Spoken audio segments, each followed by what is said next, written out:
Welcome to Hive Founders, Hive Talks on tap. And today we've got a very special guest. We have Ranila Ravi-Burslem, who is the SME Solutions Director for Aviva. And today we're going to be talking about insurance, liability insurance, cyber liability, cyber insurance, and also employee benefits. So we'd like to kick off right away without any further ado. And first of all, we've got our founder of the Hive Founders, Felicia Myrovitz-Singh, and Danica, who's with us from our Hive team. And my name is Yael Simon, and we're going to just take you through this little fireside chat now for the next half hour or so. And we'd love your feedback, so please leave comments or send us an email, and definitely go to www.hivefounders.net. You don't have to say the WW anymore, do you? You just say hivefounders.net, and you become a member. And then you're in the loop, and you get all our nice warm emails, and you're in connection with all of our incredible network of over 300 fantastic female founders who are everywhere from literally day one with an idea to IPO and exit, who knows. And our group actually, just Ranila, just to give you a little insight in any of our new listeners, is a little bit different from other networks out there. Primarily because a lot of other networks are really, really great at the sort of female support and the friendship and stuff. And it's not that we're not friendly and not supportive. We are, but we're very, very much skills-based, information-based advice, really helping women who are building companies structure from the foundation up to the sky. So anything they need, whether it's advice on pitching, understanding all kinds of spreadsheets, whatever it is, contracts, legal issues, whatever it is, to understand how to best build their company. So that's what Hive Founders does. So without any further ado, the second time around, I'm going to hand it over to you, Ranila, to please just tell us about yourself, a little bit about your background, what you do at Aviva, and what you're here to talk about today. Go ahead. Hello, everyone, and thank you so much for having me, Fee, especially, who reached out. So I am responsible for small business as a customer segment at Aviva, and this means that I look after propositional and distribution innovation that cuts across general insurance, health insurance, and life insurance, as well as pensions. My job, the best way to describe it, is as a horizontal in a business that is very, very vertically aligned and very vertically product focused. For the last 18 months or so since I started at Aviva, I've been busy building an insurtech from the inside.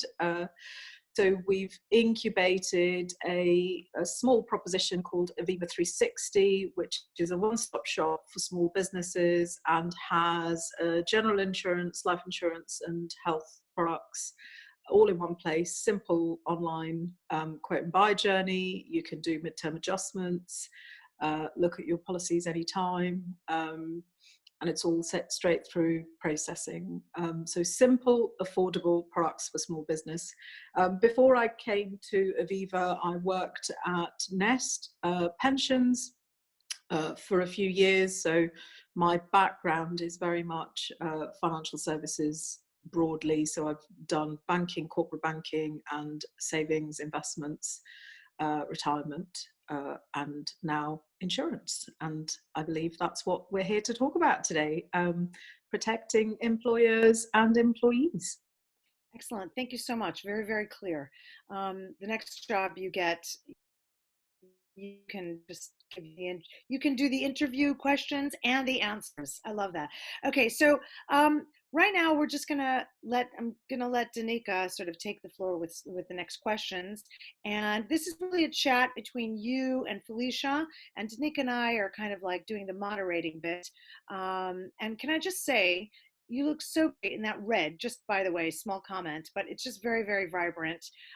You know, I'm wearing my best athleisure wear. So yeah, I think I need to start wearing red, actually. I wear black every day. A bit of color. No, very, very Very positive, very positive. Okay, Danica, go ahead. So Felicia, there's nothing wrong with black. Steve Jobs wore black every day. So you're in your Steve Jobs. But really the first question that I wanted to do to kick this off as really a conversation between Felicia, yourself, and Ranila is, let's make this topical. So it would be really interesting if you could give us a little bit of insight on what you've been seeing over the last 3 or 4 weeks as the core issues from an insurance perspective that you've been seeing appearing and popping up for small businesses since the COVID crisis. And maybe Ranila, you can kick us off, and Felicia, if you want to give us your perspective of what you're seeing as someone who owns and runs a small business, that would be a good segue to the rest of the questions. Right. You start, Ranila. I'll start. So to be honest, I would summarize what we've been seeing over the last 3 to 4 weeks in one word. It's survival. So most small businesses, as any organization, is looking at how do I come through this crisis and how do I survive when my fundamental livelihood has just stopped. So that means they are looking at insurance as a security blanket or a safety net. Did I have it? Is the first question. And sadly, in a lot of instances, people weren't insured for a crisis like this because guess what? Nobody thought it would happen. I mean, including governments, right? So if governments weren't prepared for it, how do you expect small businesses to have insured themselves for a once in a lifetime event? And from a risk management perspective, like one of the things I want to add on survival is the number one survival key that any small business can give itself is cash flow. That's the number one, because it buys more time for the market to settle and for business to actually figure out what it can do going forward, whether it needs to change strategy, whether it's cut costs, delaying paying creditors and so on. So there's some components where it's about the risk management within the cash flow, which I don't know, may not even be an insurable event in certain circumstances, right? Yeah, I mean, that's a really good point. How do you insure cash flow? Well, you can take out business interruption insurance. And there are lots of small businesses that have done that, but actually most business interruption policies have exclusions. And unless you pay a little bit extra in premium to specifically get pandemic insurance, most business interruption insurance doesn't cover pandemics. So I think in the UK especially, and perhaps Europe more widely, insurance plays a very different role to, I think, the US. So if you speak to small businesses in the US, and again, I should point out that this isn't some very robust research data that I'm quoting. This is data based on information from friends and acquaintances who run small businesses in the US. Well, they insured themselves because the state isn't there as a safety net. And so there is a lot more cultural norm of self-reliance. So the state isn't going to step in and protect me or help me. Therefore, I need to insure myself against eventualities. So if my business is stopping, do I and my employees have cover to make sure that there is income coming in? Because at the end of the day, what does cash flow do? It sustains the business to be able to pay the people who are employed by the business, right? So insurance can step in and act as a stopgap obviously not forever, but certainly for a certain period of time. So there is, I think, a cultural aspect to this where a more socialist-minded country or system, there is an expectation that the state perhaps will do more than it's able to. That's very interesting, Ranila, because we've come a long way since the sort of 1950s death of a salesman type selling insurance, right? And helping people to understand actually that there are threats that are out of control. I was watching something on the BBC last night, on Channel 1. It was a series, and it was like two gangsters talking to each other, and one guy says, "There's only two ways out of a difficult situation. You either negotiate, or it's an act of God." So basically, what insurance is doing, essentially what you're saying right now, as I understand it, is that there are, these kind of acts of God that really we cannot control, and we have no way to plan for them or to understand them. And what insurance is doing is giving us a framework within which we can operate. And correct me if I'm wrong.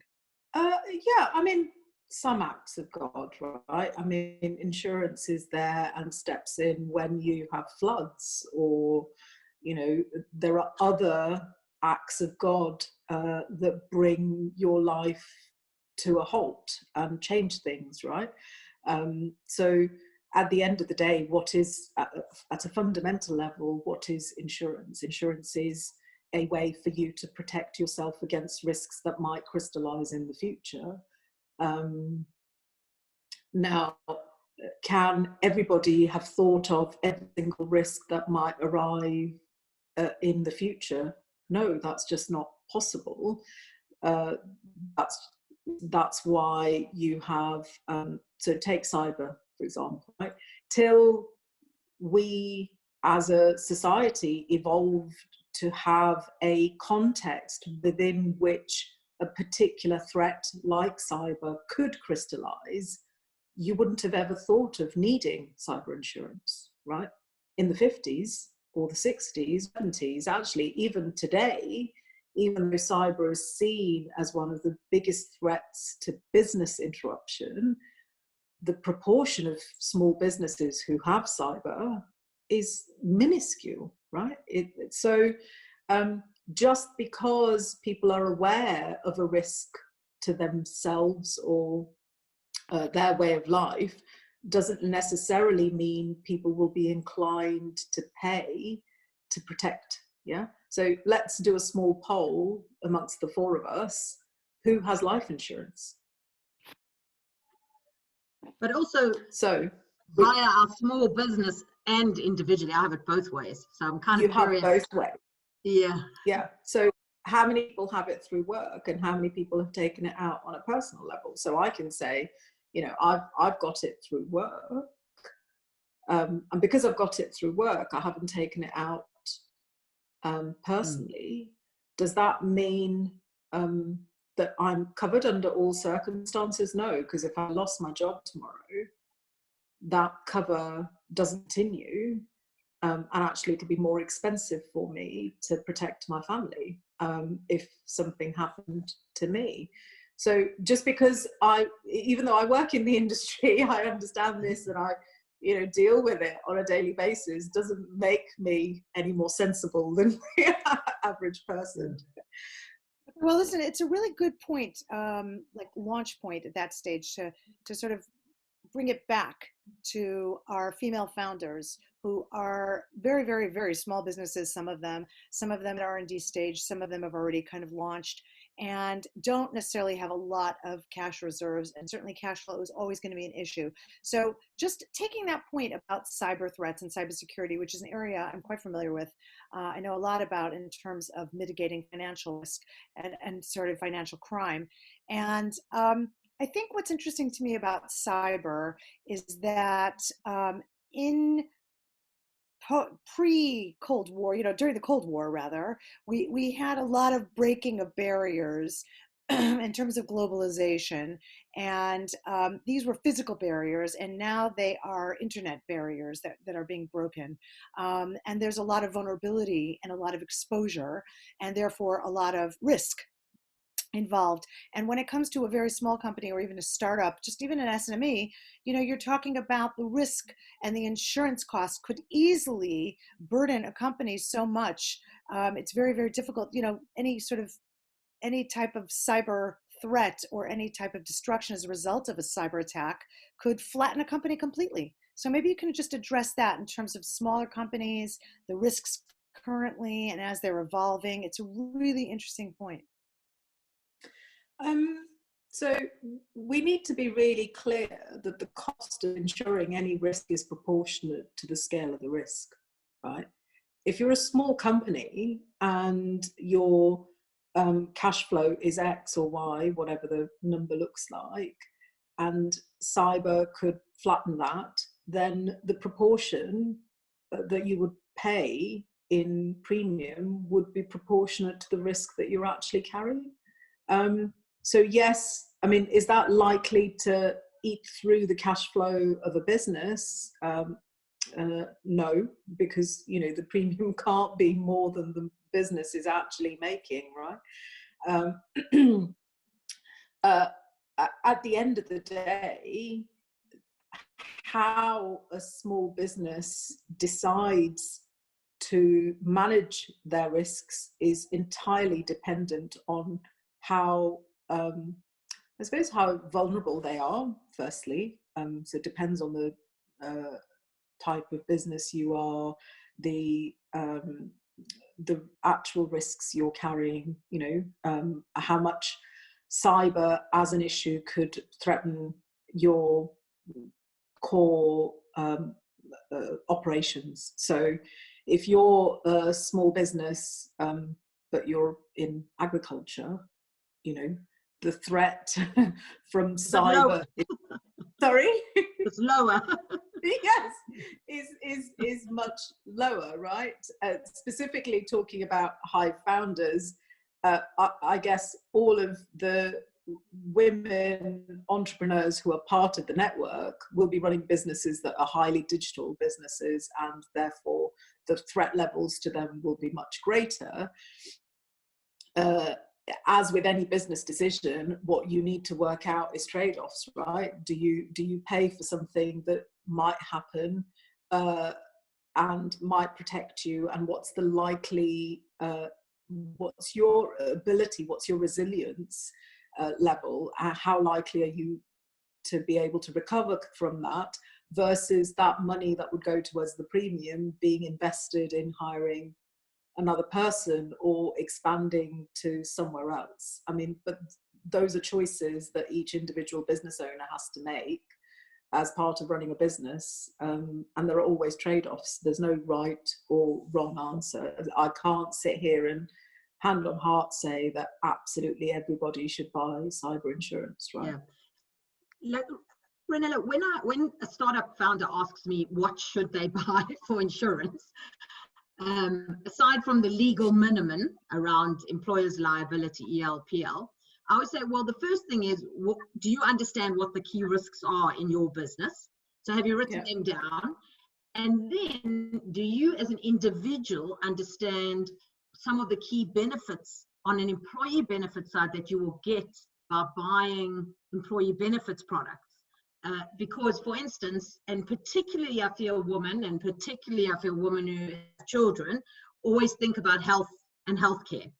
And even if they don't want to buy private health cover for themselves, they always think about whether they should actually, take out some cover for their children, or if they some sort of other caretaking role. And the benefit of buying it through a business versus you as an individual buying it in your own name is significant, because the risk is pooled, assuming you have employees. And so I always say those are the two things to always think about, the business and then yourself or your employees, and how you can then, leverage what's available to you.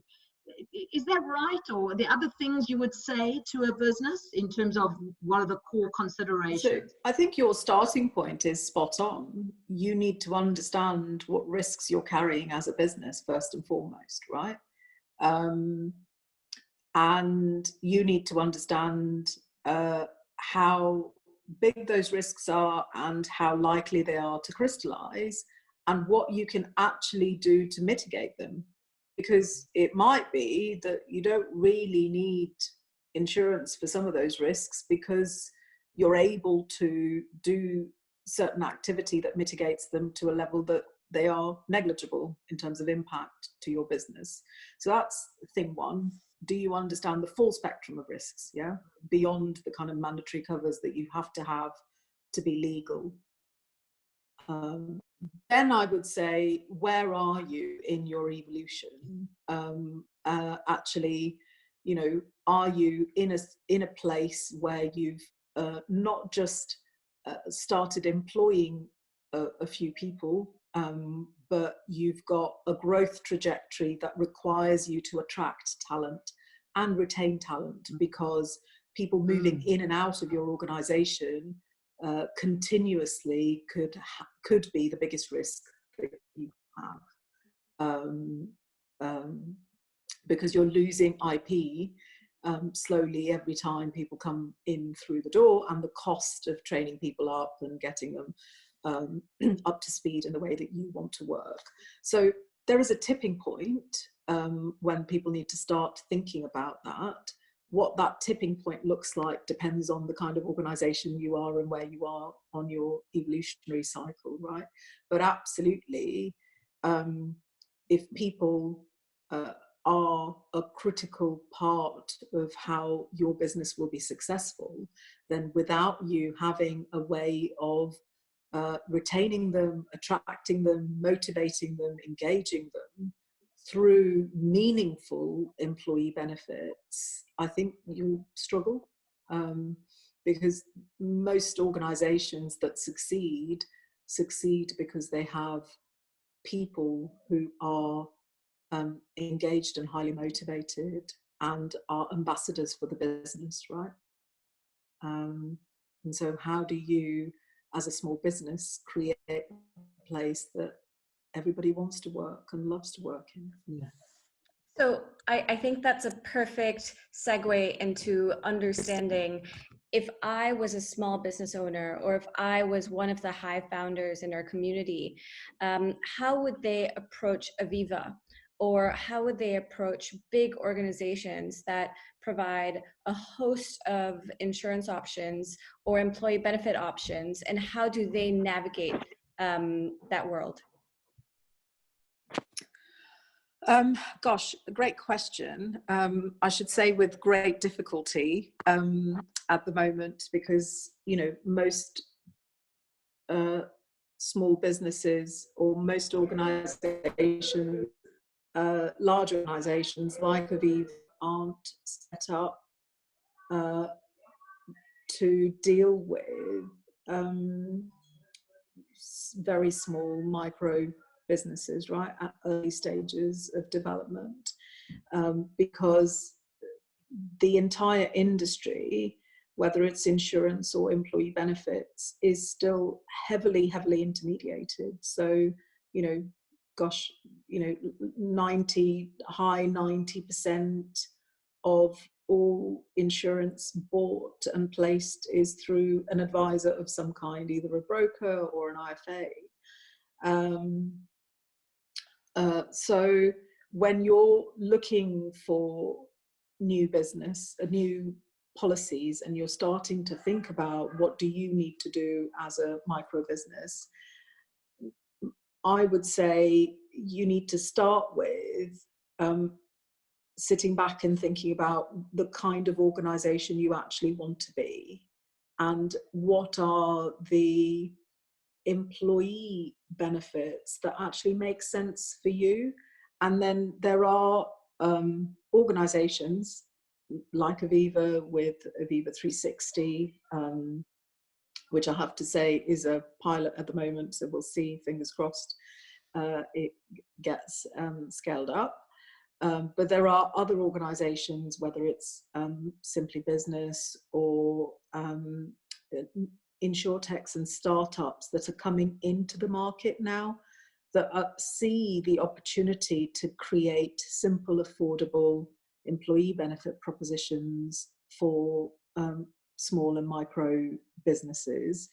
There isn't a huge choice at the moment, and there isn't, certainly in my mind, a single place that is a trusted space where people can go and get some good quality information and guidance to be able to make some sensible decisions, right? All of those kind of spaces are geared towards your price-led product comparison, rather than, hey, I am this kind of an organization, this is the kind of employee engagement model I want to create, what's right for me. Now, there are what you would call, in the large corporate space, your employee benefit consultants, your Mercers and Aon and Towers Watsons. What's great is those organizations are also now starting to think about how they can create engaging digital propositions that are relevant for the small business market, that help small businesses choose the right propositions for them. But it's not there. So I think there's a lot of evolution and innovation yet to come. And can I ask, just on that question, because for me, I look at banking and insurance from a small business's perspective and say, well, actually, as a small business, where I get my financial products, that's really of no concern to me. You know, I understand that the regulators set up these, you know, prudential environments, so insurance and is sold this way, and pensions are sold that way, and banking is sold this way.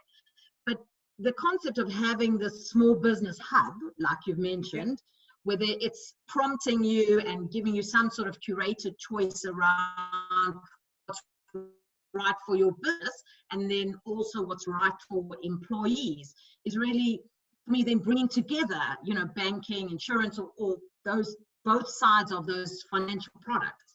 In a way, I suppose what you've done with Aviva 360 is your employee benefits and, you know, non-life insurance, like, coming together, which is a challenge on its own.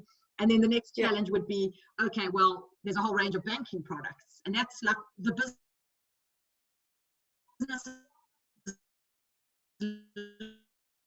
that coming in future. Ranila, did you hear that? No, I lost the last bit. Sorry. Oh, sorry. I said, do you see that coming in future, like some sort of combination of banking, insurance, employee benefits type products that help small business? Yes. So so I'd probably turn it slightly in terms of answering that question. There is a lot of conversation about advice gap in the consumer market when it comes to helping consumers manage their wealth. Yeah. So I think that advice gap exists in the small business market as well. And that is about financial well-being and risk management in a kind of rounded way. So where can small businesses go? Who can they trust to help them make the right financial decisions and manage their business in a sustainable way? Will we see those products coming together? Not necessarily, to be honest, because the manufacturing requirements for those products are so different that it'll be hard to combine a bank account with a cyber insurance product. But will we see financial ecosystems developing with, you know, centers of gravity that perhaps start with your business bank account? Absolutely. Because if you think about, at a fundamental level, you said this, Fee, right at the start, what is a small business about? It's money in, money out, right? And what is the thing that facilitates money in, money out is your business bank account. And so your business bank account holds all of the data that helps anyone, any insurer, anyone understand how well your business is doing, how sustainable your business is, what risks is it carrying. Not the only data source, and then you enrich that with payroll data that says how many employees do you have, how old are they, where do they live, and then you've got a rounded picture of a small business. And then can you connect manufacturers like Aviva, etc., to that financial ecosystem to be able to surface relevant propositions, not products, relevant propositions that are personalized and tailored to the small business? Absolutely.